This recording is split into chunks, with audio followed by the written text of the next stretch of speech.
Economia nada mais é do que o conjunto de todas as atividades desenvolvidas pelos homens visando a produção, distribuição e consumo de bens e serviços. Parece fácil, né? Pois não.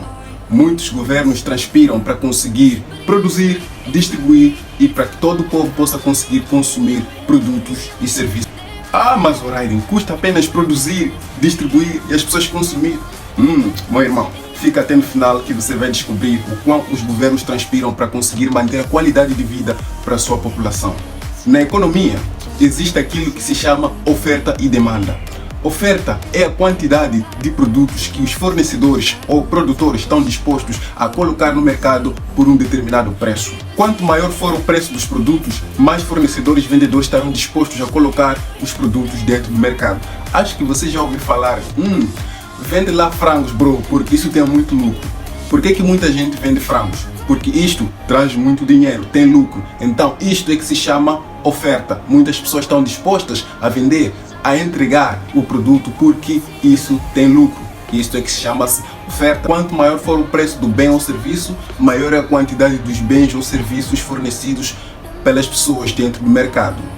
Demanda é a quantidade de pessoas à procura por um produto ou serviço por um determinado preço. Ou seja, quanto menor for o preço, maior é a quantidade das pessoas à procura daquele produto. Mas quanto maior o preço for, menos pessoas estarão dispostas a pagar por aquele bem, seja produto ou serviço. Portanto, o gráfico da lei da demanda é uma linha decrescente. Então, se o gráfico da oferta é uma linha crescente, mas o gráfico da demanda é uma linha decrescente, quando a Sementes do Gongo baixou os preços, muitas pessoas estavam dispostas a comprar o produto. Por quê? Porque o preço estava baixo. Portanto, quanto menor for o preço, maior é a quantidade das pessoas à procura pelo produto. Por isso deve existir um ponto de equilíbrio entre o gráfico, ou seja, a reta da oferta e a reta da demanda. Porque se os preços forem muito baixos, poucas pessoas estarão dispostas a entregar os produtos no mercado. Mas também, se os preços forem muito altos, poucas pessoas estarão dispostas a comprar aquele bem, que seja produto ou serviço. Ou seja, tem que existir um ponto de equilíbrio entre a demanda e a oferta para que o mercado possa estar estável. E o que acontece quando os preços sobem? Inflação. Você sabe o que é inflação? Em poucas palavras, inflação é o baixo poder de compra. Ou seja, se ontem você podia comprar bolacha, refresco, bolos por apenas 10 meticais, 2022 você com 10 meticais só compra um doce. Isso que é inflação, ou seja, aumento generalizado dos preços dos bens e serviços dentro do mercado. Mas quais são as causas da inflação? A inflação pode ser causada por, ponto 1, quando o Banco Central emite papel moeda. E quando é que o Banco Central emite papel moeda?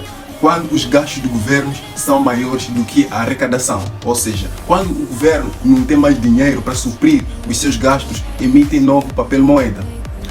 Inflação também ocorre com a redução das taxas de juros, porque ali há um incentivo maior de consumo. Ou seja, menos taxas de juros, mais pessoas estão dispostas a consumir, a comprar bens e serviços. Outra causa de inflação é o aumento dos impostos. Ou seja, quando o custo de produção é maior, os donos das empresas, das indústrias, tendem a aumentar os preços para compensar o custo de produção que eles têm dentro das suas empresas. Quando é que a inflação é ruim? A inflação é ruim quando não controlada. Por quê? Porque ali ocorre aquilo que chama-se de hiperinflação.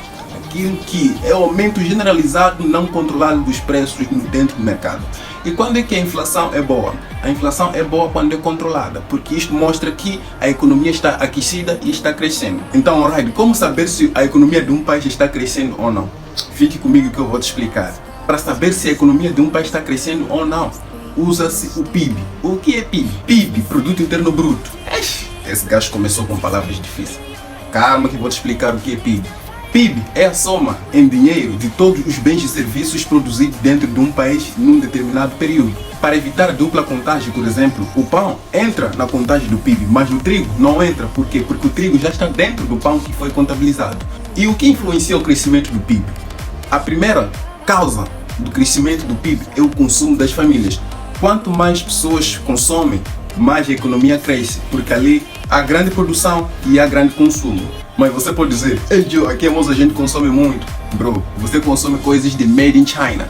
Made in China são coisas importadas. Daqui a pouco eu vou te explicar o que é importação e como é que entra no cálculo do PIB, Produto Interno Bruto. O consumo das famílias depende do salário, ou seja, quanto maior for o salário das pessoas e quanto menores forem os impostos, mais consumo existe. Ali há incentivo de consumo das famílias. Mas quando acontece o contrário, quando os salários são baixos, quando o país produz menos, então ali o PIB, ou seja, o consumo das famílias também é baixo. Me diz nos comentários como é que é o consumo das famílias no teu país. O segundo fator que influencia o PIB são os investimentos das empresas. Porque quando as empresas mais produzem, eles têm a tendência de comprar mais maquinarias, de contratar mais pessoas, as pessoas ficam com mais emprego e ali aquece-se a economia. O terceiro aspecto que influencia o PIB, o crescimento econômico de um país, são os gastos do governo. Quando o governo, por exemplo, constrói uma estrada, ali há uso de material de construção, contrata-se mais operários e então existe o aquecimento da economia. O quarto aspecto muito importante no PIB são as exportações. Quando o país produz muito e exporta para fora, mais dinheiro entra no país e isto impulsiona o crescimento econômico de um país. Moçambique exporta muitos produtos, mas cuidado, exportar não significa ter aqueles produtos. Por exemplo, Moçambique é rico em recursos minerais, Moçambique tem carvão mineral, Moçambique tem gás natural, mas isto não se conta no PIB, simplesmente os produtos exportados naquele determinado período é que são contados no PIB, não os recursos que existem dentro do país. O quinto aspecto que eu queria falar são as importações. Lembra do Made in China que eu te falei? Pois bem, quanto mais importações um país faz, isto contribui negativamente para o crescimento do país. Porque se um país importa mais, é porque produz menos e o seu povo quer consumir. E muito dinheiro sai para fora. Em poucas palavras, economia é produção, distribuição e consumo visando a sobrevivência e boa qualidade de vida das pessoas. Subscreva-se, deixe um like.